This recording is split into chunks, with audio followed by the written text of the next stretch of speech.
इस बात में कोई शुबा नहीं है कि सभी को एक दिन मरना है और अल्लाह की तरफ लौट कर जाना है, जहां अल्लाह ताला सबको अपने नामाए अमाल के हिसाब से इनाम देगा। कुछ लोग जन्नत में दाखिल हो जाएंगे तो कुछ लोगों को अल्लाह जहन्नुम में डाल देगा। लेकिन क्या आप जानते हैं कि कुछ बदनसीब लोग ऐसे भी होंगे जो जहन्नुम में तो डाल दिए जाएंगे, लेकिन इसके बाद वो कभी जन्नत में दाखिल नहीं किए जाएंगे। आखिर वो बदनसीब लोग कौन होंगे? चलिए जानते हैं इस वीडियो में। वीडियो को आखिर तक जरूर देखें क्योंकि वीडियो आपके लिए जरूरी है। हश्र के दिन जब अल्लाह सभी को जमा करेगा और अपने अपने किए गए अमाल के हिसाब से सभी को इनाम देगा, तो उनमें से कुछ खुशकिस्मत लोग जन्नत में जा चुके होंगे और कुछ लोगों का ठिकाना जहन्नुम में होगा। जो लोग जहन्नुम में जाएंगे वो अपनी सजा पूरी होने के बाद वहां से निकाल लिए जाएंगे और अल्लाह उन्हें भी जन्नत में दाखिल कर देगा। लेकिन कुछ बदनसीब लोग ऐसे होंगे जो कभी जहन्नुम से नहीं निकाले जाएंगे और उनका ठिकाना हमेशा के लिए जहन्नुम में होगा। बेशक वो बड़े ही बदनसीब लोग होंगे जिनका ठिकाना हमेशा के लिए जहन्नुम में होगा और वो कभी भी वहां से निकाले नहीं जाएंगे। और ये वो लोग होंगे जिन्होंने कुफ्र किया और कुफ्र पर ही मर गए। ऐसे लोग जो हमेशा कुफ्र में रहे और उनकी मौत भी कुफ्र पर ही हो गई, वो लोग कभी भी जन्नत में नहीं जाएंगे। इन लोगों से कहा जाएगा, जैसा कि कुरान पाक के सूरह अहकाफ में अल्लाह ने फरमाया कि जब आग के सामने इन काफिरों को खड़ा किया जाएगा और कहा जाएगा कि तुम अपने हिस्से की नेमतें अपनी दुनियावी जिंदगी में खत्म कर चुके हो और उनका लुत्फ तुमने उठा लिया और जो नाफरमानियां तुमने दुनिया में की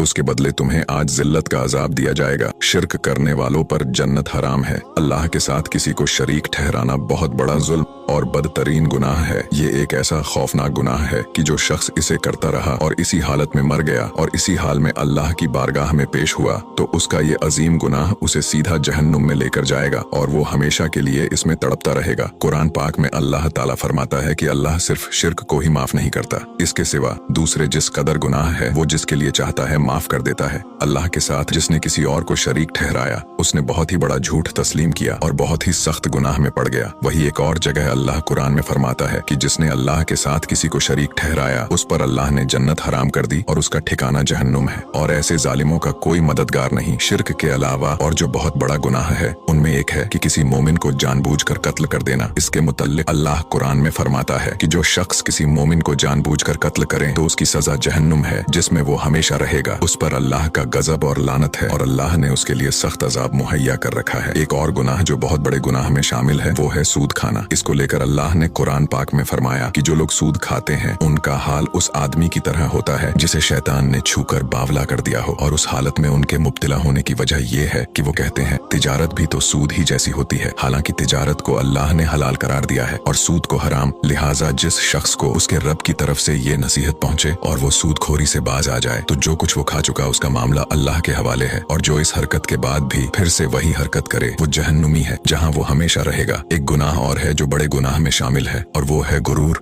और तकब्बुर करना। अब्दुल्ला इब्ने मसूद से रिवायत है कि रसूल